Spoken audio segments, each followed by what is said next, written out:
Commissionerate जिला पश्चिम police ने अवैध हथियारों और अवैध शराब बनाने वालों के खिलाफ अभियान चलाते हुए नट बस्ती में छापा मारा। एडीसीपी निशांत भारद्वाज सहित पुलिस के जवान नट बस्ती पहुंचे व कई घरों में छानबीन की। एडीसीपी निशांत भारद्वाज सहित पुलिस के जवान नट बस्ती पहुंचे व कई घरों में छानबीन की कार्रवाई में 100 अधिकारी एवं जवानों को लगाया गया। पुलिस को नट बस्ती में कच्ची शराब और अवैध हथियारों के कारोबार की सूचना मिली थी। इस क्षेत्र में पहले भी कई मामले सामने आ चुके। इसके चलते पुलिस ने मंगलवार दोपहर बाद अचानक बस्ती में रेड दी। एडीसीपी निशांत भारद्वाज व एसीपी प्रताप नगर रविन्द्र बोथरा के नेतृत्व में अलग अलग टीमों ने कई घरों में एक साथ छानबीन की। पुलिस अपने साथ डॉग स्क्वाड, ड्रोन शक्ति टीम और पुरसवार भी लेकर गई थी, जिससे घरों में गोपनीय रूप से छुपाए गए हथियारों को भी खोजा जा सके। 10 लोगों के खिलाफ 60 पुलिस एक्ट में की कार्रवाई। देवनगर थानाधिकारी भूटाराम ने चेताया। 10 लोगों के खिलाफ 60 पुलिस एक्ट में कार्रवाई की गई। जिला पश्चिम के प्रतापनगर थानाधिकारी मुकेश कुमार चौहान और थानाधिकारी नितिन दवे, सुरसागर थानाधिकारी मांगीलाल एवं प्रतापनगर सदर के एसआई देवाराम भी टीम में शामिल रहे। लोकल से लेकर ग्लोबल तक की खबरों के लिए देखते रहिए सच्ची रिपोर्ट। मानव सेवा व जीवदया के क्षेत्र में पूर्णतया समर्पित समाज सेवी रमेश झाजेर रामसर ने आज बनार स्थित दादा दादी वृद्धाश्रम में आवासित वृद्धजनों के लिए 2 माह की राशन खाद्य सामग्री उपलब्ध करवाकर सभी वृद्धजनों को राहत प्रदान करने का अनुमोदनीय कार्य किया गया है। मानव सेवा संस्थान के अध्यक्ष रमेश झाजेर ने बताया कि हेल्थ वेलफेयर संस्थान द्वारा बनाड़ स्थित दादा दादी वृद्धाश्रम में कुल 23 वृद्धजन निवासरत है, जिनकी आयु 75 वर्ष से 80 वर्ष तक की है। उक्त वृद्धाश्रम में बुजुर्गों के लिए समय समय पर विभिन्न प्रकार की जरूरत की पूर्ति की जाती है। इसी क्रम में आज विभिन्न दानदाताओं के सहयोग से इस वृद्धाश्रम में 2 माह की राशन सामग्री उपलब्ध करवाई गई है। सभी बुजुर्गों ने अत्यंत ही प्रसन्नता के साथ इस सहयोग को दीपावली का उपहार स्वरूप स्वीकार किया एवं सभी सहयोगियों के लिए शुभकामनाएं एवं धन्यवाद प्रकट किया गया। इसके अतिरिक्त उक्त दादा दादी वृद्धाश्रम के बुजुर्गों की सेवा में मानव सेवा संस्थान जोधपुर की एक एम्बुलेंस गाड़ी भी सुपुर्द की गई है। इस दौरान रमेश झाजेर रामसर ने सभी दानदाताओं से अपील करते हुए बताया कि आगामी दीपावली के शुभ अवसर पर विभिन्न सेवा प्रकल्प जैसे बाल गृह, वृद्धाश्रम, गौशाला में गौ सेवा, कुत्तों की सेवा, कबूतरों को चूगा इत्यादि परोपकारी कार्यों में सभी समाज सेवियों ने बढ़ चढ़ कर सहयोग करते हैं।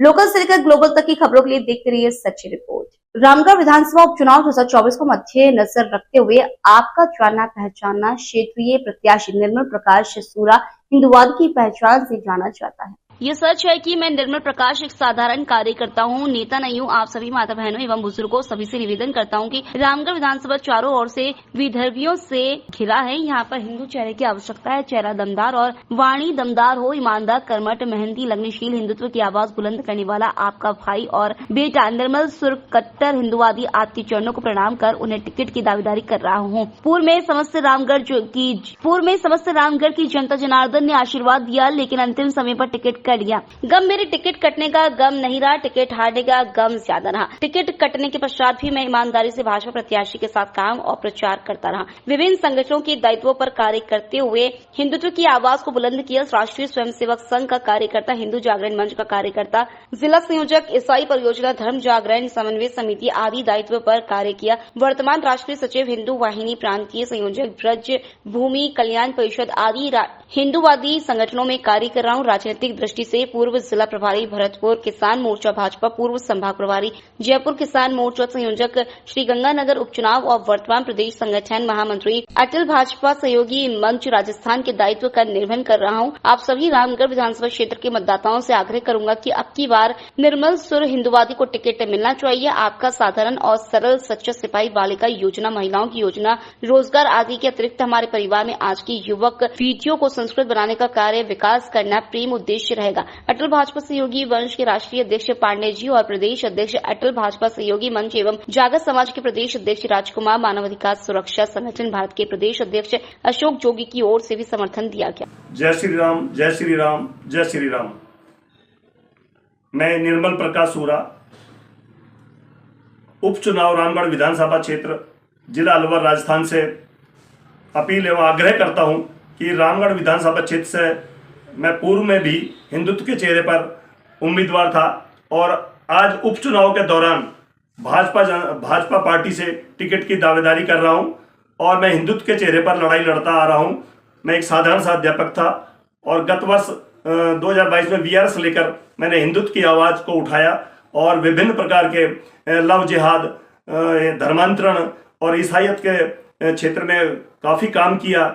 और मैं चाहता हूं, रामगढ़ एक ऐसा संगीन क्षेत्र है जहां पर मेवात क्षेत्र लगता हुआ, साथ में हरियाणा का मेवात क्षेत्र लगता हुआ एक मिनी पाकिस्तान के नाम से जाना जाता है।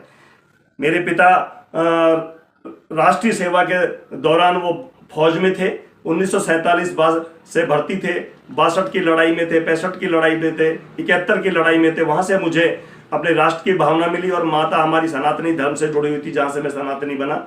मैं अपनी राजकीय सेवा छोड़ने के पीछे मेरा बड़ा उद्देश्य यही है कि यहाँ पर मेवात क्षेत्र को अधिक बढ़ावा ना मिले और जो विदर्भियों ने लव जिहाद के काम किए, जो मूर्तियों के खंडन के काम किए, हिंदुत्व पर जो प्रहार किए, उनको रोकने के लिए मुझे शक्ति की आवश्यकता है।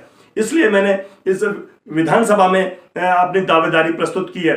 यदि आप सबका सहयोग मिला, आप सबने मुझे साथ दिया, निश्चित है मैं हिंदुत्व की आवाज बनकर मात्र एक रामगढ़ तक नहीं, राजस्थान में अपनी आवाज को बुलंद करूंगा और विदर्भियों का नाश करने का मैंने बेड़ा उठाया है। आप लोगों का साथ मिले और मैंने विभिन्न दायित्वों पर रहते हुए हिंदुत्व के चेहरे पर काम किया है। आप सबका सहयोग चाहिए, आप सबका आशीर्वाद चाहिए।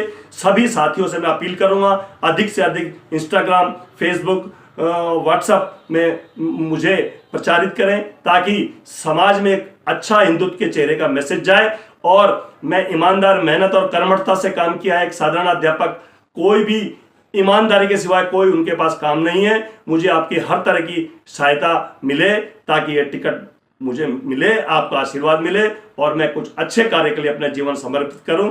जय हिंद, जय भारत। लोकल से लेकर ग्लोबल तक की खबरों के लिए देखते रहिए सच्ची रिपोर्ट। जोधपुर एयरपोर्ट पर अगले साल नया टर्मिनल बनकर तैयार हो जाने और लगातार यात्री भार व एयर ट्रैफिक बढ़ने से अब इंटरनेशनल एयरपोर्ट की उम्मीद जगने लगी है। जोधपुर एयरपोर्ट की एडवाइजरी कमेटी में शामिल शहर के लोगों ने अगली बैठक में इंटरनेशनल एयरपोर्ट का प्रस्ताव रखने की बात कही है। जोधपुर एयरपोर्ट की एडवाइजरी कमेटी में शामिल शहर के लोगों ने अगली बैठक में इंटरनेशनल एयरपोर्ट का प्रस्ताव रखने की बात कही है। कमेटी सदस्यों का कहना है कि वर्ष 2025 तक जोधपुर एयरपोर्ट जोधपुर हवाई अड्डा पर भी इंटरनेशनल एयरपोर्ट की सुविधाएं उपलब्ध हो जाएंगी। ऐसे में इंटरनेशनल एयरपोर्ट के दर्जे के लिए नागर विमानन मंत्रालय और एयरलाइंस कंपनियों तक पहुंच आसान हो सकेगी। जोधपुर एयरपोर्ट पर वर्तमान में 9 शहरों के लिए विमान सेवाएं संचालित हो रही हैं। एयरपोर्ट सुबह 9 से शाम 6 बजे खुला रहा है। एक नया टर्मिनल बनने के बाद एयरपोर्ट का संचालन 24 घंटे हो सकेगा। रात्रि में भी उड़ानें आ सकेंगी। रात में विमान की लैंडिंग के लिए जोधपुर एयरपोर्ट पर इंस्ट्रूमेंट लैंडिंग सिस्टम भी स्थापित किया जा चुका है। एप्रेन एरिया भी बढ़ाया जा चुका है, जिससे रात्रि में विमान को अन्यत्र भेजने की जगह यहां पार्क भी किया जा सकेगा।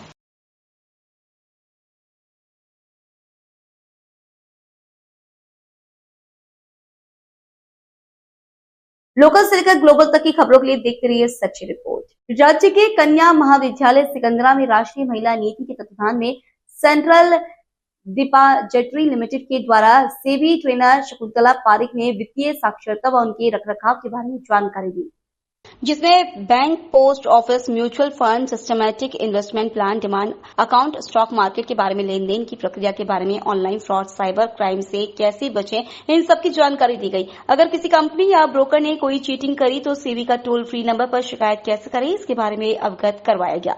ये बताया गया कि कार्यक्रम का संचालन राष्ट्रीय महिला नीति प्रभारी डॉक्टर अंकित गुप्ता द्वारा किया गया। इस दौरान समस्त स्टाफ को छात्र छात्राएं मौजूद रहीं। लोकल से लेकर ग्लोबल तक की खबरों के लिए देखते रहिए सच्ची रिपोर्ट। जवाई बांध से फसल रबी 2024-25 के लिए सिंचित क्षेत्र में नहरी पानी देने एवं पीने के पानी के आरक्षण हेतु जल वितरण उपयोगिता समिति की बैठक संभागीय आयुक्त पाली की अध्यक्षता में 24 अक्टूबर को जवाईवान डाक बंगले में आयोजित होगी। अधीक्षण अभियंता जल संसाधन व्रत पाली व सदस्य सचिव जवाईवान एनआर रोड ने जानकारी देते हुए बताया कि जवाईवान से रबी फसल 2024-25 के लिए गमान क्षेत्र में सिंचाई पानी एवं पेयजल आरक्षण को लेकर जल वितरण उपयोगिता समिति की बैठक 24 अक्टूबर को संभागीय आयुक्त की अध्यक्षता में दोपहर 2 बजे जवाईवान विश्राम गृह में आयोजित की जाएगी। इस बैठक में जल वितरण उपयोगिता कमेटी के अध्यक्ष संभागीय आयुक्त एवं पाली जालोर सिरोही कलेक्टर एसपी उपखंड अधिकारी सहित जल संसाधन विभाग के अधिशासी अभियंता, अधिशासी अधिकारी, कनिष्ठ अभियंता और किसान संघर्ष समिति सुमेरपुर आहोर के प्रतिनिधि मंडल मौजूद रहेंगे।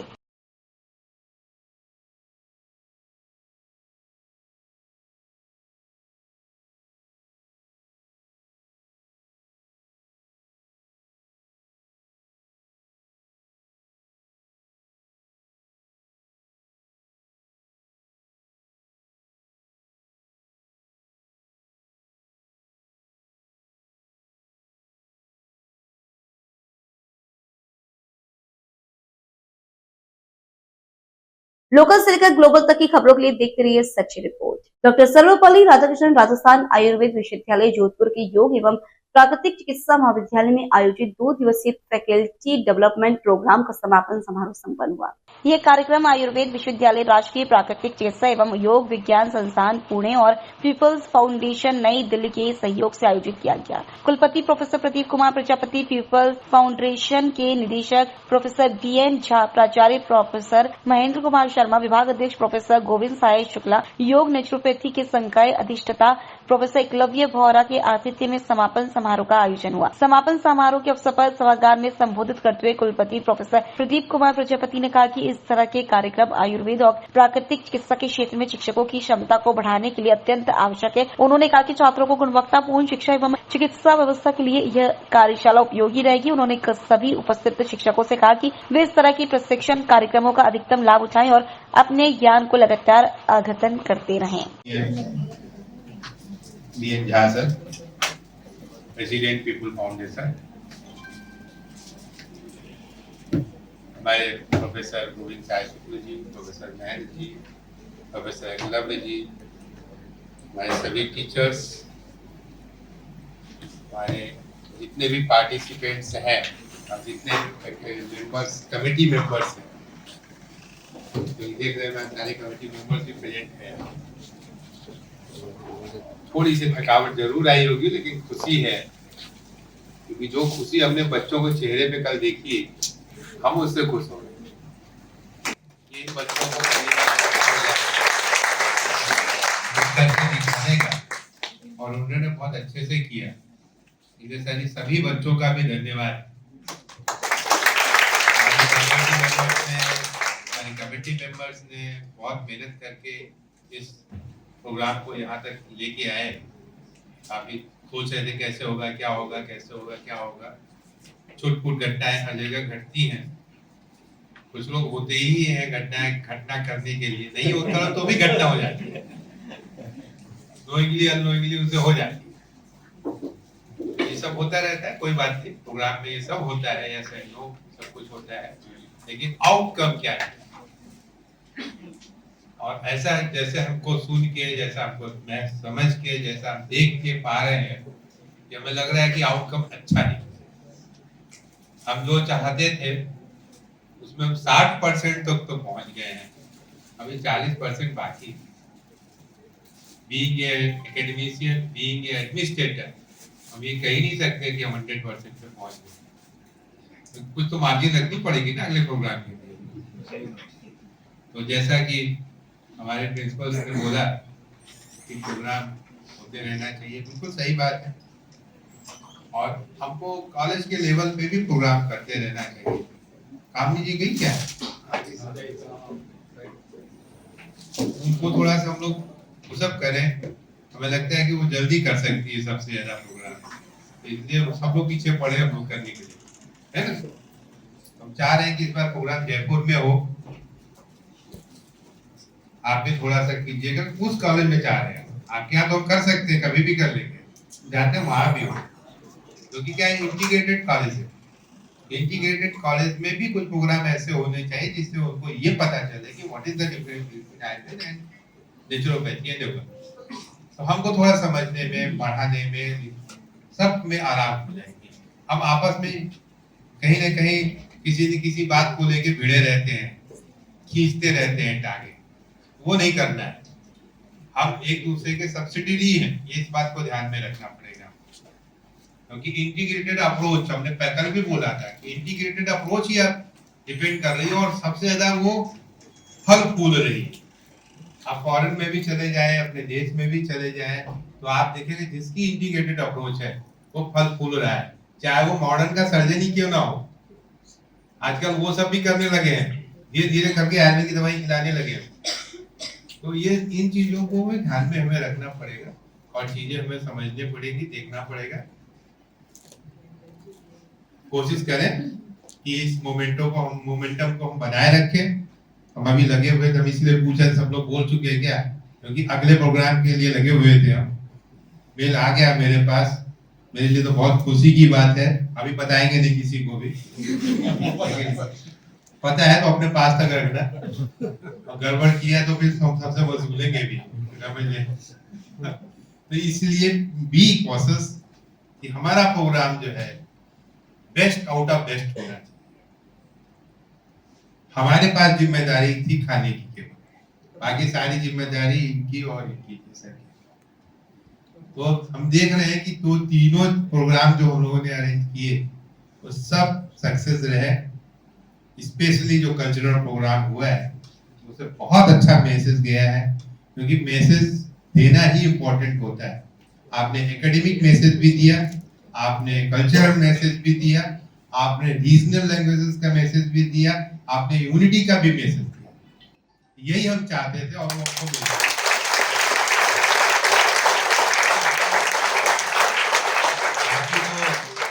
कहावत है ना, दिया तले अंधेरा, हमारे पास दीपा शुक्ला यही थी और हमको पता ही नहीं था।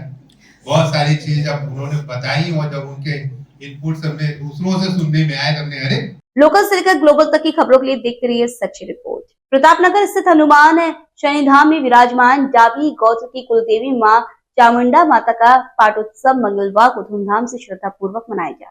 इस दौरान यहाँ दिन भर विभिन्न धार्मिक कार्यक्रम आयोजित हुए। मंदिर के पुजारी गोपाल महाराज ने बताया कि 2 दिवसीय पाटोत्सव कार्यक्रम के तहत पहले दिन सोमवार को सुबह ध्वजारोहण के बाद कुलदेवी का अभिषेक, कुलदेवी की चौकी पूजा हुई थी। दूसरे दिन आज सुबह कुलदेवी का महाश्रृंगार व पूजा के बाद माताजी का हवन किया। माता के हवन के बाद यहाँ कन्याओं का पूजन कर उन्हें भोजन करवाया गया, साथ ही साथ उन्हें उपहार दिए। दोपहर में महाप्रसादी का आयोजन हुआ। उन्होंने बताया कि इससे 2 दिवसीय पाटोत्सव में देश भर से डाबी गोत्र के लोग शामिल हुए। गोपाल महाराज ने बताया कि पाटोत्सव कार्यक्रम में पूनम चंद डाबी, मोती सिंह डाबी, दौलतराज डाबी, विजयराज डाबी आदि ने सहयोग किया। लोकल से लेकर ग्लोबल तक की खबरों के लिए देखते रहिए सच्ची रिपोर्ट। उत्तर पश्चिम रेलवे की स्वच्छता पखवाड़े 1 अक्टूबर से 15 अक्टूबर तक चला। 15 अक्टूबर को इस स्वच्छता पखवाड़े का समापन हुआ। समापन के दिन जोधपुर रेलवे स्टेशन का नजारा देखकर हर यात्री ने रेलवे स्टेशन में हुई स्वच्छता की तारीफ की। मेड़ता, नागौर और पाली की प्रतिदिन यात्रा करने वाले यात्रियों ने प्लेटफॉर्म की सफाई व्यवस्था को लेकर बताया कि पिछले 1 सालों के अंदर रेलवे प्रशासन द्वारा सफाई व्यवस्था का विशेष रूप से ध्यान रखा रहा है।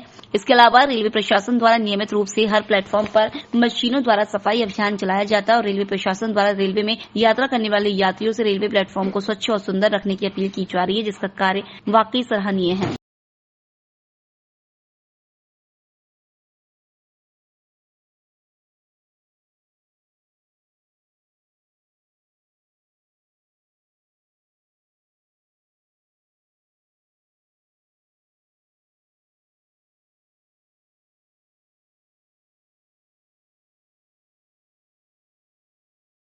लोकल से लेकर ग्लोबल तक की खबरों के लिए देखते रहिए सच्ची रिपोर्ट। कैथल जिले पराली जलाने के केस की बात की जाए तो अभी तक 83 केस आगजनी के सामने आए हैं।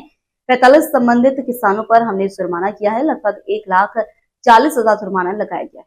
45 संबंधित किसानों पर हमने जुर्माना किया है। लगभग 1,40,000 जुर्माना लगाया गया है। कैथल जिले में 50% हार्वेस्टिंग हो चुकी है। जो हमारे विभाग के फील्ड के अधिकारी हैं वह भी गांव में जा रहे हैं, लोगों को जागरूक किया जा रहा है। मोबाइल वैन के माध्यम से किसानों को किया जा रहा है जागरूक। हर एक ऐप के माध्यम से पता चलता है आगजनी के मामले। हरसिक ऐप के माध्यम से पता चलता है आगजनी के मामले। कैथल कृषि विभाग उप निदेशक बाबूलाल ने जानकारी देते हुए बताया कि कैथल जिले में 50% हार्वेस्टिंग हो चुकी है। जो हमारे विभाग के फील्ड के अधिकारी है वह भी गांव में जा रहे हैं, लोगों को जागरूक किया जा रहा है। गांव में भी टीम बनाई गई है। इसके अलावा हमने गांव-गांव में कैंप लगाए हैं। स्कूलों में भी हमारे द्वारा टीम बनाई गई है। जागरूकता के साथ सुधार बारे बेहतरीन कदम विभाग द्वारा उठाए जा रहे हैं ताकि किसान पराली न जलाए। पराली जलाने के केस की बात की जाए तो अभी तक 83 केस आगजनी सामने आए हैं। सर, अभी मौजूदा स्थिति क्या बनी हुई है पराली केस को लेकर, कितनी जागरूकता हुई है और अभी यदि आंकड़ों की बात करें तो आज तक में कितने केस आए? देखिए, कैथल डिस्ट्रिक्ट में बात करें हार्वेस्टिंग की तो 50% के करीब हार्वेस्टिंग हो चुकी है। और इसके अलावा हमारे जो फील्ड के अधिकारी हैं वो भी हर गांव में गए हुए हैं और फार्मर को अवेयर कर रहे हैं। विलेज लेवल की टीम है वो भी हर रोज़ गाँव में जाती है। और इसके अलावा हमने जो गांव-गांव में कैंप लगाए हैं और स्कूल में भी एक्टिविटी की है और जो इम्प्लीमेंट डेमोन्स्ट्रेशन वो भी किए जा रहे हैं। तो हर तरफ से जागरूकता की जा रही है कि पराली पे कंट्रोल किया जा सके। अगर पराली की आगजनी की बात करें तो अभी तक कैथल डिस्ट्रिक्ट में 83 आगजनी हुई हैं, जिसमें से हमने 45 पे हमने ऑलरेडी फाइन किया है 1,40,000 के करीब। और पूरी टीम पूरा प्रशासन इसमें लगा हुआ है। तो सर कितना अभी तक जुर्माना लगाया गया है? किसानों को भविष्य में ऐसा ना करे, कैसे जागरूक करें? देखिए अभी हमने मोबाइल वैन भी गांव टू गांव जारी है, उसमें भी हमारे कर्मचारी हैं वो भी किसानों को जागरूक कर रहे हैं, और विलेज लेवल की फील्ड भी उतरी हुई है और इसमें पटवारी सेक्रेटरी सभी किसानों को जागरूक कर रहे हैं। और अभी तक हमने 1,40,000 जो फाइन किया है और किसानों को जागरूक कर रहे हैं ताकि किसान पराली ना चलाएं। कितने केस हैं सर, कितनों का नुकसान हो? अभी तक 83 केसेज आए हैं, जिसमें से 45 पे फाइन हुआ है। कुछ लोकेशन है वो नहीं मिली हैं, उसकी रिपोर्ट उच्च अधिकारियों को भेज दी गई है और कुछ अंडर प्रोसेस हैं, वो आज हो जाएंगे। कैसे पता चलता है सर, कौन सा कोई डिजिटल ऐप है? ये हर सेक्शन में लोकेशन प्राप्त होती है, उसमें लॉन्गिट्यूड लैटिट्यूड के माध्यम से हम विलेज लेवल टीम को भेज देते हैं और वो ऐप के माध्यम से वहाँ उस लोकेशन पे पहुँच जाते हैं, उसके बाद कार्रवाई होती है। लोकल से लेकर ग्लोबल तक की खबरों के लिए देखते रहिए सच्ची रिपोर्ट। डेंगू और मलेरिया बीमारी को फैलने से रोकने के लिए स्वास्थ्य विभाग की टीमें लगातार फील्ड में हैं। बावजूद इसके मौसम डेंगू और मलेरिया के अनुकूल होने के चलते मामले सामने आ रहे हैं। बावजूद इसके मौसम डेंगू और मलेरिया के अनुकूल होने के चलते मामले सामने आ रहे हैं। स्वास्थ्य विभाग को मलेरिया का 1 और डेंगू के 7 मामले एक साथ मिले, जिसके चलते मलेरिया के 4 और डेंगू के 39 मामले अब तक स्वास्थ्य विभाग को मिल चुके हैं। हालांकि राहत भरी बात यह है कि चिकनगुनिया का एक केस भी स्वास्थ्य विभाग को अब तक नहीं मिला है। स्वास्थ्य विभाग ने सैंपलिंग को बढ़ा दिया है। विभागीय टीमें लगातार फील्ड में काम कर रही है और विशेष रणनीति के तहत 3 तरह से सैंपलिंग कर डेंगू और मलेरिया को रोकने का काम कर रही है। जिले में सबसे ज्यादा वर्ष 2015 में 668 डेंगू के मामले सामने आए थे। जिले में सबसे ज्यादा वर्ष 2015 में 668 डेंगू के मामले सामने आए थे, जिसके बाद स्वास्थ्य विभाग द्वारा चलाए गए जागरूकता अभियान से साल दर साल डेंगू का प्रकोप कम होता चला गया। विभाग की तरफ से सितंबर और अक्टूबर माह डेंगू के लिए पीक सीजन माना जाता है। डेंगू का मच्छर साफ पानी पर पनपता है। ये मौसम मच्छरों के पनपने के लिए पूरी तरह से अनुकूल है। अब एक बार फिर डेंगू और मलेरिया के केस सामने आने पर स्वास्थ्य विभाग सतर्क हो गया है। देखिए, प्रत्येक वर्ष 16 अक्टूबर को जो ही सर्दी का मौसम शुरू होता है, अस्पताल का टाइम बदल दिया जाता है। 8 बजे से ओपीडी का टाइम जो गर्मी में 8 बजे होता है उसको 9 बजे कर देते हैं। तो आज से हमारा टाइम 9 बजे से 3 बजे तक का हो गया है। अब अस्पताल में हमारी ओपीडी 3 बजे तक उपलब्ध होगी। सभी सेवाएं जो ओपीडी में उपलब्ध होती हैं, विशेषज्ञों की, दवाइयों की, वो 2 की बजाय 3 बजे तक होंगी और अस्पताल सुबह 9 बजे खुलेगा। जी, मलेरिया और डेंगू क्यों बढ़ रहे हैं सर? ये प्रत्येक वर्ष सितंबर, अक्टूबर, नवंबर, ये 3 महीनों में मलेरिया और डेंगू का प्रकोप जो है हमारे प्रदेश में आता है। इस बार भी थोड़ा सा आया है, लेकिन इस बार बहुत ही कम केस आए हैं। डेंगू के अभी तक 42 केस जो है कंफर्म केस हुए हैं और कोई भी डेंगू से रिलेटेड डेथ नहीं हुई है। और सबसे अच्छी बात है कि इस समय कोई भी पूरे ज़िले में कहीं भी कोई ऐसा पेशेंट नहीं है जो किसी अस्पताल में दाखिल हो। सभी पेशेंट स्वस्थ हैं और स्वास्थ्य लाभ घर पे ले रहे हैं, घर पे ही दवाइयाँ चल रही हैं जिसकी ज़रूरत है। तो एक तो सबसे अच्छी बात यह है कि डेंगू इस समय, पिछले साल इस बहुत ज़्यादा हो गया था, हम स्टेट में शुरू में नंबर 1 पे भी थे, लेकिन इस समय स्थिति बिल्कुल काबू में है। और डेंगू को लेकर के जो 42 केस हैं वो भी सब ठीक हैं, किसी तरह की कोई दिक्कत नहीं है। और मलेरिया के सिर्फ 4 केस अब तक आए हैं, तो मलेरिया भी काबू में है। और इसमें सिर्फ 1 केस पीएफ का, 3 केस पीवी के हैं। जो खतरनाक वेरिएंट पीएफ है वो भी ठीक हो चुका है। तो डेंगू और मलेरिया को लेकर के स्थिति चिंताजनक नहीं है, बिल्कुल स्थिति काबू में है। और हमने जो टीम बनाई हुई है, जो टीमें घर घर जाकर के फीवर मास सर्वे कर रही हैं और लोग जहाँ पे खड़ा पानी जैसे कूलरों में पक्षियों को पिलाने के लिए लोग रख रखते हैं ऐसे बर्तनों में, तो उनको खाली करवा रही हैं ताकि प्रत्येक दिन उसमें साफ पानी भी भरा जा सके और उसमें मच्छर पनप ना सके। कुछ चिकनगुनिया का केस तो मिला है? देखिए, चिकनगुनिया कोई कंफर्म केस अभी तक जिले में नहीं आया है। हमारे पास टेस्टिंग तो है, लेकिन अभी तक कोई केस चिकनगुनिया। टाइम चेंज है, अगर कोई टाइम पे नहीं आता तो उसके देखिए, ये तो हमारी स्टैंडिंग इंस्ट्रक्शन है कि कोई भी कर्मचारी जो है 9 बजे का टाइम है तो 9 से 9:15 तक के बीच में अपनी बायोमेट्रिक अटेंडेंस लगा ले और जाते हुए भी 3 बजे के आसपास लगाए। और हम रेगुलर ये चेक भी कर रहे हैं। हमारी कोशिश ये रहती है कि सब प्रत्येक जो कर्मचारी टाइम पे आए ताकि मरीजों को किसी प्रकार की जो है असुविधा का सामना ना करना। मौसम चेंज हो रहा है तो और एक जो आजकल मौसम चेंज हो रहा है, तो मैं आपके माध्यम से सभी को यही बताना चाहूँगा कि जो इस समय सर्दी शुरू होने वाली है, तो दिन में थोड़ी गर्मी होती है, शाम को और सुबह ठंड हो जाती है। तो ख़ास तौर से बूढ़े और बच्चे हैं, उनको पूरी बाजू के कपड़े पहना के रखें। कई बार उनको ठंड लग जाती है। कुछ वायरल का मौसम भी चला हुआ है, तो अपने बच्चों का, बूढ़ों का या जिनको एलर्जी है वो विशेष रूप से ध्यान रखें। वैसे सभी को ध्यान रखना है कि सुबह और शाम जो ठंड होगी इसको लेकर के रात को एसी चला के, अभी ज़रूरत शायद ख़त्म हो गई है तो एसी का भी ध्यान रखें। कुल मिला के मौसम जो चेंज होता है उस समय आपको बच्चों पे, बूढ़ों पे और खुद का भी विशेष रूप से ध्यान रखना चाहिए। लोकल से लेकर ग्लोबल तक की खबरों के लिए देखते रहिए सच्ची रिपोर्ट। अखिल भारतीय किसान सभा का एक प्रतिनिधि मंडल आज बुधवार को लघु सचिवालय पहुंचकर उपमंडल अधिकारी से मिला और किसानों से संबंधित समस्याओं को उनके सामने रखा और कहा कि जल्द ही इनकी समस्याओं का निदान किया जाए। वहीं उन्होंने ज्ञापन पत्र भी प्रेषित किया। इस मौके पर कामरेड ओम प्रकाश, व्यापारी नेता देवराज मेहता, किसान नेता कमल प्रधान व मजदूर नेता सुखदेव पालवास ने कहा कि रबी फसल बुआई के समय न तो किसानों को नहरी पानी मिल रहा है और न ही डीएपी खाद मिल रही है। उन्होंने कहा कि बार बार जिला प्रशासन व सरकार से अनुरोध करने के बाद भी पानी व डीएपी खाद नहीं मिल पा रहा है। इसमें किसानों में भारी रोष है। उन्होंने कहा कि जब राज्य सरकार व जिला प्रशासन को पहले से पता कि रबी फसल बुआई के समय डीएपी खाद की किसानों को बहुत जरूरत पड़ती है, फिर भी समय रहते उन्होंने कोई उपाय नहीं किए। उसी का परिणाम है कि आज किसानों को भारी परेशानियों का सामना करना पड़ रहा है। किसान की मूलभूत जो जरूरत है उसको सरकार पूरी नहीं कर रही। और एक तरफ मैं देख रहा था कि आज से 1 दिन पहले मुख्यमंत्री का बयान आया था कि भारी संख्या में किसानों ने हमें वोट दिया है और सभी उनने, तो मैं मुख्यमंत्री से बात पूछना चाहता हूँ, जब आप खाद नहीं दे रहे, आप पानी नहीं दे रहे किसान को, आप उनका उठान नहीं कर रहे, उनका भुगतान नहीं कर रहे, तो आप किस बात की बात कर रहे हो? मतलब शपथ ली नहीं, उससे पहले भी आपने इतनी बड़ी झूठ बोल दी। तो हम तो यही बात करें भी कल आपको शुभकामनाएं, आप मुख्यमंत्री बन रहे हो दोबारा, कम से कम किसान का उठान और ये जो डीएपी है, यूरिया है, पानी का प्रबंध करना चाहिए। अगर ऐसा आप नहीं कर पाओगे तो किसान जैसे पहले सड़कों पर आया था दोबारा सड़कों पर आने मजबूर हो जाएगा। अखिल भारतीय किसान सभा की तरफ से एसडीएम साहब से एक प्रतिनिधि मंडल मिला है और हमने मांग की है कि ज़िले में किसानों को पानी नहीं मिल रहा है सिंचाई के लिए, क्योंकि रबी फसल का टाइम है और डीएपी खाद की बहुत ज़्यादा किल्लत है ये। और डीडीए साहब से भी हम मिले थे, उन्होंने कहा था 2-3 दिन में रैक आ जाएगा, लेकिन अभी तक नहीं आया। ये हम मांग कर रहे हैं कि तमाम किसानों को नहरी पानी उपलब्ध हो, डीएपी खाद की पर्याप्त संख्या में आपूर्ति हो, शीघ्र अतिशीघ्र, क्योंकि किसान मारा फिर रहा है। और जो बाजरा मंडियों में आ रहा है, धान आ रहा है, उसकी खरीद और उठान और भुगतान ये तेज़ किए जाएँ। काफ़ी स्थिरता चल रही है। और गांव और शहर में जो आवारा पशु हैं, शहर में तो रोज़ आए दिन दुर्घटनाएं हो रही हैं, गांव में फसल खा रहे हैं। अब तो कई गौशाला को गवर्नमेंट जो ने करी है, हम ग्रांट दे रहे हैं, लेकिन आवारा पशुओं का ना नगर परिषद प्रबंध कर रही है, ना सरकार ने प्रबंध किया है। इन मांगों को लेकर आज हमने एसडीएम साहब को ज्ञापन दिया है और ये कहा है कि आप इन मांगों को स्वीकार करें, अन्यथा काफ़ी संख्या में लोग आके आंदोलन करेंगे।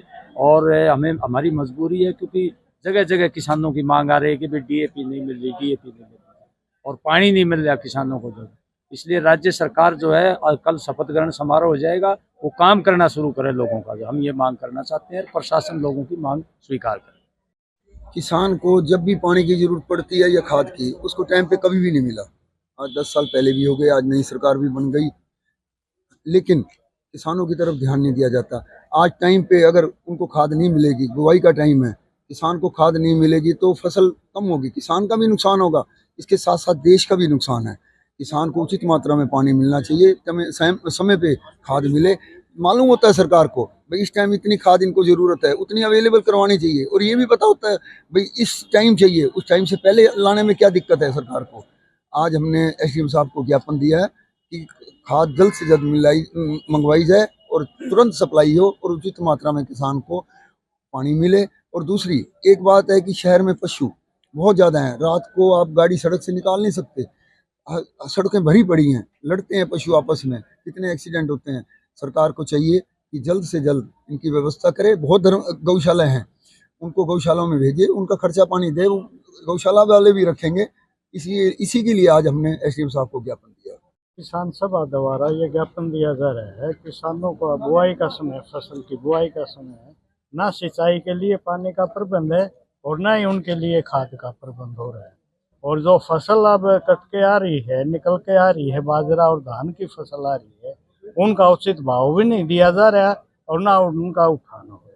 तो हम ये मांग करते हैं, किसान आंदोलन के साथ साथ मजदूर भी साथ है, क्यों खेती में जो काम करता है वो खेती और मजदूर काम करता है। जब किसान के पास पैसा जाएगा तो वो मजदूर के का भी भुगतान करेगा, उसके घर भी दिवाली मनेगी।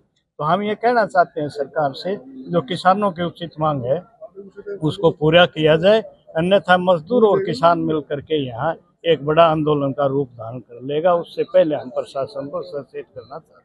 लोकल से लेकर ग्लोबल तक की खबरों के लिए देखते रहिए सच्ची रिपोर्ट। भिवानी स्थानीय जीतूवाला जोहर फाटक के नजदीक ट्रेन की चपेट में आने से एक बुजुर्ग की मौत हो गई। इसकी सूचना पुलिस को मिली तो मौके पर पहुंची और शव को कब्जे में लेकर नागरिक अस्पताल में पोस्टमार्टम के लिए लाया गया। इसकी सूचना पुलिस को मिली तो मौके पर पहुंची और शव को कब्जे में लेकर नागरिक अस्पताल में पोस्टमार्टम के लिए लाया गया। पुलिस की प्राथमिक जांच में मृतक की पहचान तोशाम बाईपास डाबर कॉलोनी भिवानी निवासी 67 वर्षीय राजेंद्र प्रसाद के रूप में हुई है, जो पेशे से दुकानदार था और मृतक की 2 पुत्र और 3 बेटियां हैं। बेटियां शादीशुदा हैं और दोनों बेटे बाहर प्राइवेट जॉब करते हैं। फिलहाल पुलिस ने मृतक के भाई व भतीजे की बयान दर्ज कर लिए हैं और शव का पोस्टमार्टम करवाकर परिजनों को सौंप दिया है व आगामी कार्रवाई की जा रही है। सर नमस्कार। सुबह एक मेमो प्राप्त हुआ रेलवे चौकी में।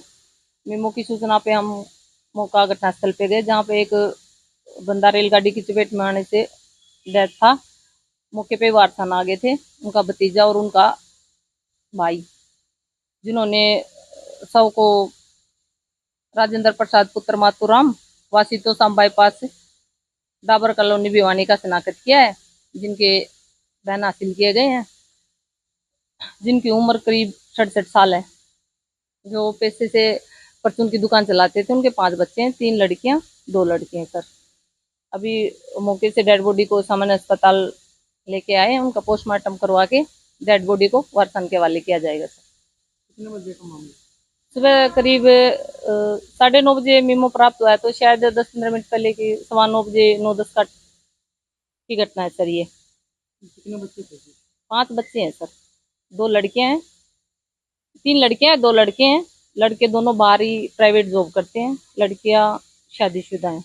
लोकल से लेकर ग्लोबल तक की खबरों के लिए देखते रहिए सच्ची रिपोर्ट। देश में बढ़ते प्रदूषण को देखते हुए अब ज्यादातर लोग इलेक्ट्रॉनिक कार खरीदने को प्राथमिकता दे रहे हैं, लेकिन इलेक्ट्रॉनिक कार खरीदने में भी ग्राहकों को कई तरह की परेशानियों का सामना करना पड़ता है, जिसका ताजा उदाहरण अमृतसर में देखने को मिला, जहां एक टाटा नेक्सस इलेक्ट्रॉनिक कार ग्राहक द्वारा खरीदी गई थी, लेकिन बैटरी पूरी तरह चार्ज नहीं होने के कारण ग्राहक को परेशानी का सामना करना पड़ा, जिसके बाद ग्राहक ने कंपनी से शिकायत की। वहीं कंपनी ने पहले भी अपनी कार को रिप्लेस किया है, जिसके बाद दूसरी कार में भी बैटरी की समस्या होने पर ग्राहक आज एजेंसी के बाहर आया और पैसे की मांग की। ग्राहक ने कहा कि कंपनी ने उन्हें एक खराब कार दी है, जिसके कारण उन्हें काफी परेशानी का सामना करना पड़ रहा है। उन्होंने कहा कि 16 लाख रुपए की कार खरीदी है उनने, लेकिन कार एजेंसी ने इसे ठीक नहीं किया है, जिससे वे काफी परेशान हैं और अब उनकी मांग है कि एजेंसी उनकी कार वापस ले और उनके पैसे वापस करे। वहीं जब एजेंसी मैनेजर से बात की गई तो उन्होंने बताया कि जब ग्राहक ने कार खरीदी थी उसके बाद उन्हें गाड़ी में बैटरी की दिक्कत आई थी, जिसके बाद एजेंसी ने उन्हें कार बदल दी, लेकिन फिर से वे आ गए, इसी समस्या का सामना कर रहे हैं, जिसके कारण हमने कहा कि वे कंपनी से शिकायत करेंगे और कंपनी उनकी कार को ठीक करने के लिए एक इंजीनियर भेजेगी, लेकिन वे जानबूझकर एजेंसी के बाहर हंगामा कर रहे हैं। हाँ सर, अपने बारे जानकारी दो। हाँ जी सर, मेरा नाम राजन है, मैं नावल्टी टाटा जिथे माल रोड के जनरल मैनेजर हूँ। सर की प्रॉब्लम है जी इन्होंने प्रेस कॉन्फ्रेंस बात करते थे गड्डी ਤੁਹਾਡੀ सर एक्चुअली ਇਹ ਗੱਡੀ ਲੈ ਕੇ ਗਈ ਸਾਡੇ ਕੋਲ ਪਹਿਲੇ 3 ਤਰੀਕ ਨੂੰ, ਇਹਨਾਂ ਨੇ ਪ੍ਰੋਪਰ ਚਾਰਜ ਨਹੀਂ ਕੀਤੀ ਤੇ ਗੱਡੀ ਲੈ ਗਏ ਕੱਥੂ ਨੰਗਲ। ਉੱਥੇ ਜਾ ਕੇ ਇਹਨਾਂ ਦੀ ਗੱਡੀ ਰੁਕ ਗਈ, ਕੋਈ ਈਵੀ ਗੱਡੀ ਲਈ ਉਹਨੂੰ ਪ੍ਰੋਪਰ ਚਾਰਜ ਕਰਨਗੇ ਤੇ ਫੇਰ ਹੀ ਚੱਲੇਗੀ। ਉੱਥੋਂ ਇਹਨਾਂ ਨੂੰ ਅਸੀਂ ਸਰਵਿਸ ਦੇ ਕੇ ਇਹਨਾਂ ਨੂੰ ਬੁਲਾ ਲਿਆ ਘਰ, ਠੀਕ ਹੈ ਜੀ। ਅਗਲੇ ਦਿਨ ਇਹ ਕਹਿੰਦੇ ਸਾਨੂੰ ਗੱਡੀ ਚੇਂਜ ਕਰ ਦਿਓ, ਅਸੀਂ ਇਹਨਾਂ ਨੂੰ ਗੱਡੀ ਵੀ ਚੇਂਜ ਕਰਕੇ ਦੇ ਦਿੱਤੀ ਹੈ। ਹੁਣ ਗੱਡੀ ਬਿਲਕੁਲ ਇਹ ਚਲਾ ਕੇ ਲਿਆਏ ਆ, ਕੋਈ ਪ੍ਰੋਬਲਮ ਨਹੀਂ ਆ ਰਹੀ, ਇਹ ਪ੍ਰੋਪਰ ਚਾਰਜ ਨਹੀਂ ਕਰਦੇ। ਕਾਰਨ ਕੀ ਹੈ, ਕਿਉਂ ਕਹਿੰਦੇ ਵੀ ਵਾਪਸ ਕਰਨਗੇ? ਇਹ ਤਾਂ ਇਹਨਾਂ ਨੂੰ ਪਤਾ ਹੋਵੇ, ਲੇਕਿਨ ਗੱਡੀ ਇਹ ਚਲਾ ਕੇ ਲਿਆਏ ਆ, ਕੁਝ ਗੱਡੀ ਦੀ ਪ੍ਰੋਬਲਮ ਨਹੀਂ ਹੈ, ਗੱਡੀ ਬਿਲਕੁਲ ਨਵੀਂ ਹੈ। ਉਹ ਕਹਿੰਦੇ ਵੀ ਕਿ ਆਪਾਂ ਡਿਟੇਲ ਚੈੱਕ ਕੀਤੀ ਹੈ 6 ਮਹੀਨੇ ਪਹਿਲਾਂ ਦੀ ਗੱਡੀ ਹੈ, ਸਾਨੂੰ ਇਹਨਾਂ ਕਿੰਨੀ ਸਰ ਦੇਖੋ ਇਹ 2024 ਮਾਡਲ ਹੈ ਗੱਡੀ, ਬਾਕੀ ਗੱਡੀ ਦਾ ਸੀ ਤਾਂ ਇਹਨਾਂ ਨੂੰ ਨਵੀਂ ਹੋ ਦਿੱਤੀ ਹੈ। ਅੱਛਾ, ਤੁਹਾਡੇ ਹਿਸਾਬ ਨਾਲ ਸਿਰਫ ਚਾਰਜਿੰਗ ਦੀ? ਹਾਂਜੀ, ਚਾਰਜਿੰਗ ਦੀ ਪ੍ਰੋਬਲਮ ਹੈ ਜੀ। ਇਹਨਾਂ ਨੂੰ ਫਿਰ ਵੀ ਇਹੀ ਕਹਿੰਦੇ ਪਏ ਜੇ ਤੁਸੀਂ ਤੁਹਾਨੂੰ ਕੋਈ ਪ੍ਰੋਬਲਮ ਲੱਗਦੀ ਹੈ ਅਸੀਂ ਚੈੱਕ ਕਰਵਾ ਦਿੰਦੇ, ਪਰ ਰੈਡੀ ਨਹੀਂ ਹੈ। ਕਾਰਨ ਕੀ ਸੈਟੀਸਫਾਈ ਕਿਉਂ ਨਹੀਂ ਹੋ ਰਹੇ ਤੁਹਾਡੇ ਕਸਟਮਰ? ਇਹ ਤਾਂ ਇਹਨਾਂ ਨੂੰ ਵੀ ਪਤਾ ਹੋਵੇ ਜੀ। ਕਦੀ ਹੋਰ ਵੀ ਇਸ ਤਰ੍ਹਾਂ ਦੀ ਕੰਪਲੇਂਟ ਆਈ? ਨਹੀਂ ਸਰ, ਕੋਈ ਕੰਪਲੇਂਟ ਨਹੀਂ ਆ, ਗੱਡੀਆਂ ਵੇਚੀ ਦੀਆਂ, ਪਰ ਕੋਈ ਕੰਪਲੇਂਟ ਨਹੀਂ ਆ। ਕਿੰਨੀ ਕਿਸੇ ਦੀ ਗੱਡੀ ਹੋਈ ਹੈ ਮਹੀਨੇ ਵਿੱਚ? ਗੱਡੀ ਸਾਡੀ ਕੈਸ਼ ਸ਼ੋਰੂਮ ਇੱਕ ਸਾਡਾ ਜੀਡੀ ਰੋਡ, ਦੋਨੋਂ ਮਿਲਾ ਕੇ ਹੀ ਅਪਰੋਕਸ 130-140 ਗੱਡੀਆਂ ਮਹੀਨੇ ਦੀ ਵੇਚਦੀਆਂ, ਕਦੀ ਕੋਈ ਪ੍ਰੋਬਲਮ ਨਹੀਂ ਹੈ। ਨਹੀਂ ਜੀ। ਮੇਰਾ ਨਾਮ ਕੁਲਦੀਪ ਸਿੰਘ ਹੈ ਜੀ। ਕੀ ਕਹਿਣਾ ਚਾਹੋਗੇ, ਤੁਸੀਂ ਗੱਡੀ ਲਿੱਤੀ ਸੀ? ਗੱਡੀ ਬੱਚਿਆਂ ਨੂੰ ਲੈ ਕੇ ਦਿੱਤੀ ਜੀ, ਲੋਨ ਤੇ ਲੈ ਕੇ ਦਿੱਤੀ, 16,60,000 ਰੁਪਏ ਦੀ ਗੱਡੀ ਹੈ।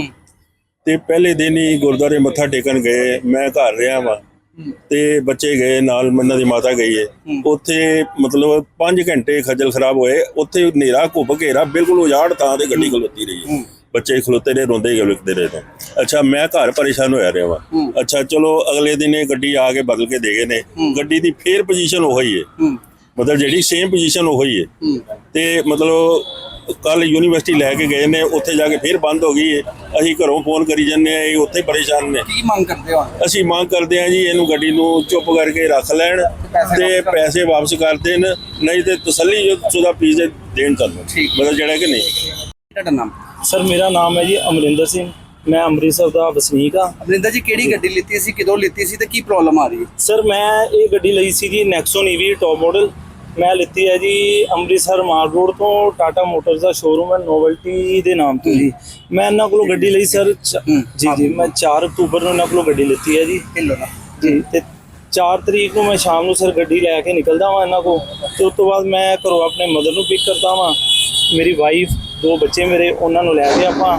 ਕੱਥੂ ਨੰਗਲ ਦੇ ਕੋਲ ਜੀ ਬਾਬਾ ਬੁੱਢਾ ਜੀ ਦਾ ਜਨਮ ਸਥਾਨ ਹੈ ਇੱਥੋਂ 34-35 ਕਿਲੋਮੀਟਰ ਪੈਂਦਾ ਜੀ ਉੱਥੇ ਜਾ ਕੇ ਅਸੀਂ ਮੱਥਾ ਟੇਕਦੇ ਹਾਂ ਤੇ ਮੱਥਾ ਟੇਕ ਕੇ ਮੈਂ ਬਾਹਰ ਨਿਕਲਦਾ 8:10 ਮਿੰਟ ਦਾ ਸਮਾਂ ਹੈ ਜੀ ਆਪਾਂ ਬਾਹਰ ਨਿਕਲਦੇ ਆ ਤਾਂ ਮੇਰੀ ਗੱਡੀ ਸਟਾਰਟ ਨਹੀਂ ਹੁੰਦੀ ਜੀ ਉਦੋਂ ਗੱਡੀ ਦੀ ਬੈਟਰੀ ਜੀ 23% ਬੋਲਦੀ ਸੀ ਤੇ 63 ਕਿਲੋਮੀਟਰ ਦੀ ਰੇਂਜ ਆ ਰਹੀ ਸੀ ਜੀ ਅਜੇ ਹੋਰ ਚੱਲ ਸਕਦੀ ਹੈ ਤੇ ਗੱਡੀ ਸਟਾਰਟ ਨਹੀਂ ਹੁੰਦੀ ਇਹਨਾਂ ਨੂੰ ਮੈਂ ਪ੍ਰੋਬਲਮ ਦੱਸਦਾ ਸਾਰੀ 9:45 ਵਜੇ ਇਹਨਾਂ ਦੀ ਸਰ ਸਟਾਫ ਇਹਨਾਂ ਦਾ ਮੈਨੂੰ ਪ੍ਰੋਮਿਸ ਕਰਦਾ ਕਿ ਆਪਾਂ ਘੰਟੇ ਤੱਕ ਆ ਰਹੇ ਹਾਂ ਤੇ ਘੰਟੇ ਤੱਕ ਆ ਕੇ ਆਪਾਂ ਦੇਖ ਲੈਂਦੇ ਆ ਜੀ ਤੇ 9:45 ਤੋਂ ਸਰ ਲੈ ਕੇ ਮੈਂ ਵੇਟ ਕਰਦਾ ਰਿਹਾ ਸਰ 11:01 ਤੇ ਸਟਾਫ ਪਹੁੰਚਦਾ ਇਹਨਾਂ ਦਾ ਤੇ ਉਸ ਤੋਂ ਪਹਿਲੇ ਜਨਰਲ ਮੈਨੇਜਰ ਇਹਨਾਂ ਦੇ ਨੇ ਰਾਜਨ ਲਖਨਪਾਲ ਉਹਨਾਂ ਨਾਲ ਮੇਰੀ ਗੱਲਬਾਤ ਹੁੰਦੀ ਆ ਉਹ ਮੈਨੂੰ ਕਹਿੰਦੇ ਆ ਜੀ ਜੇ ਗੱਡੀ ਬਾਈ ਚਾਂਸ ਨਹੀਂ ਪ੍ਰੋਬਲਮ ਸਹੀ ਹੁੰਦੀ ਤੇ ਗੱਡੀ ਤੁਹਾਡੀ ਸਵੇਰੇ ਟੋ ਹੋਏਗੀ ਮੈਂ ਕਿਹਾ ਸਰ ਸਵੇਰੇ ਟੋ ਤੇ ਹੋ ਜਾਏਗੀ ਚਲੋ ਠੀਕ ਹੈ ਬਟ ਰਾਤ ਗੱਡੀ ਇੱਥੇ ਲੱਗੀ ਰਹੇਗੀ ਮੈਂ ਆਪਣੇ ਪਰਿਵਾਰ ਨਾਲ ਇੱਥੇ ਨਹੀਂ ਰੁਕ ਸਕਦਾ ਉਹ ਕਿਹਦੀ ਜ਼ਿੰਮੇਵਾਰੀ ਹੈਗੀ ਮੈਨੂੰ ਕਹਿੰਦੇ ਆ ਜੀ ਸਰ ਸਾਡੀ ਜ਼ਿੰਮੇਵਾਰੀ ਕੋਈ ਨਹੀਂ ਹੈ ਤੁਹਾਡੀ ਜ਼ਿੰਮੇਵਾਰੀ ਤੇ ਗੱਡੀ ਰਾਤ ਇੱਥੇ ਛੱਡਣੀ ਹੈ ਛੱਡ ਦਿਓ ਮੈਂ ਕਿਹਾ ਸਰ ਮੈਂ ਤੇ ਛੱਡਣ ਦਾ ਚਾਹਵਾਨ ਨਹੀਂ ਆ ਗੱਡੀ ਜਾਏਗੀ ਕਿੱਦਾਂ ਟੋ ਤੇ ਸਵੇਰੇ ਹੋਣੀ ਹੈ ਗੱਡੀ ਚੱਲ ਨਹੀਂ ਰਹੀ ਕਹਿੰਦੇ ਮੇਰੀ ਕੋਈ ਜ਼ਿੰਮੇਵਾਰੀ ਨਹੀਂ ਹੈ ਜੋ ਤੁਸੀਂ ਕਰਨਾ ਕਰੋ ਮੈਂ ਕਿਹਾ ਸਰ ਮੈਂ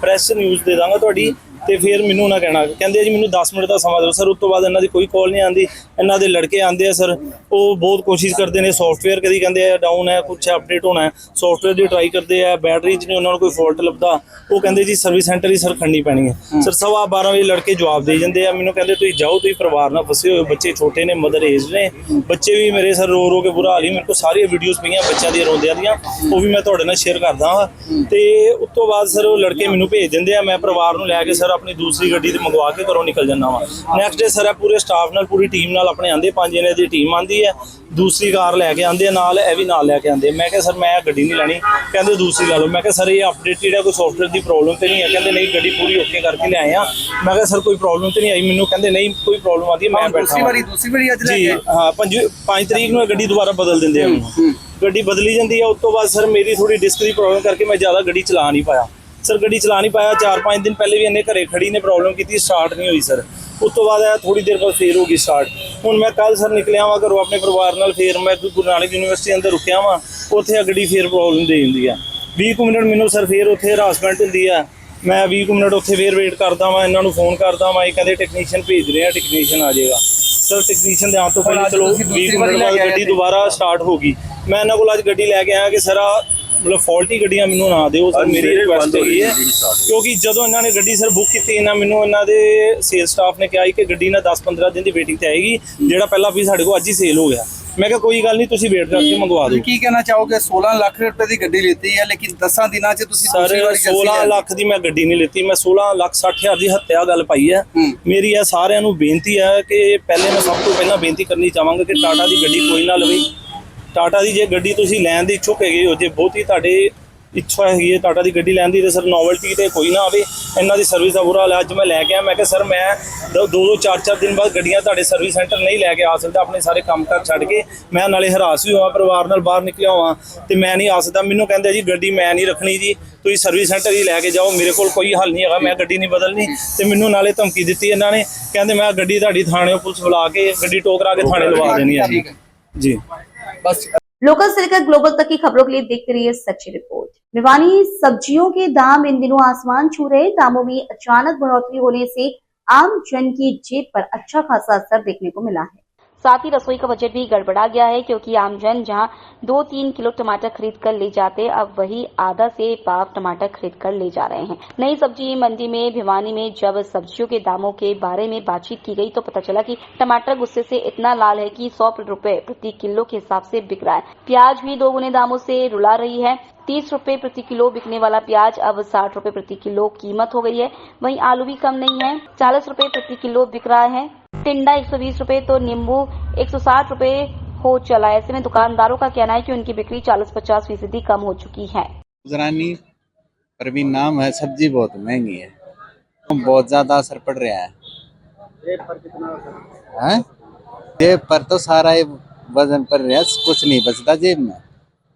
तो क्या मांग? सस्ती होनी चाहिए। ठीक है। मेरा नाम है रणजीत सिंह और दादीगेट अम्बेडकर कॉलोनी से आया हूँ और सब्जी लेने आया हूँ। और कम सब्जी महंगी है जी, ये तो दुगना पड़ गया जी। पहली सब्जी अगला 20 तो 50-60 से कम सब्जी आवे ही कोई भी सब्जी है भाई। पेट्रोल के डीजल का रेट कम हो, गैस के रेट कम हो, मैंने रसोई की चीज मैंने चीज यही, और दारू हमने पीनी को नहीं। मेरा नाम मुकेश है। सब्जी के दाम, सभी सब्जियों के दाम बढ़े हुए हैं। हम बेचने वाले परेशान हैं, ग्राहक भी परेशान है। इतना महंगा सबके बजट से बाहर होता जा रहा है कि जो सब्जी पहले 30-40 रुपए किलो आती थी वही 60 रुपए किलो हो रही है। टमाटर नॉर्मल, आलू प्याज 60 रुपए बिक रहा है, बाकी आलू तो 30 से 40 रुपए जैसे क्वालिटी के आधार पे। और टमाटर 40-50 बिकता था, 80 रुपए 100 रुपए बिक रहा है। वजह तो मतलब माल आता कम है और खपत ज़्यादा है। लोकल एरिया में इस समय मिर्ची है, टमाटर है, ये सब्जियां लोकल एरिया में तो है नहीं, बाहर से आता है तो इसलिए महंगा है। बिक्री पर कितना असर पड़ रहा है? बिक्री पे भी मतलब 25 से 30% असर है, क्योंकि वही जो 2 किलो 5 किलो सब्जी लेने वाला भी 1.5 किलो सब्जी लेता है, वही किलो टमाटर लेने वाला भी 250 ग्राम 300 ग्राम लेता है, 2.5 किलो लेने वाला 1 किलो लेता है। बस बहुत सारा असर है, 25 से 30% 40% तक असर है बिक्री पे। लोकल से लेकर ग्लोबल तक की खबरों के लिए देखते रहिए सच्ची रिपोर्ट।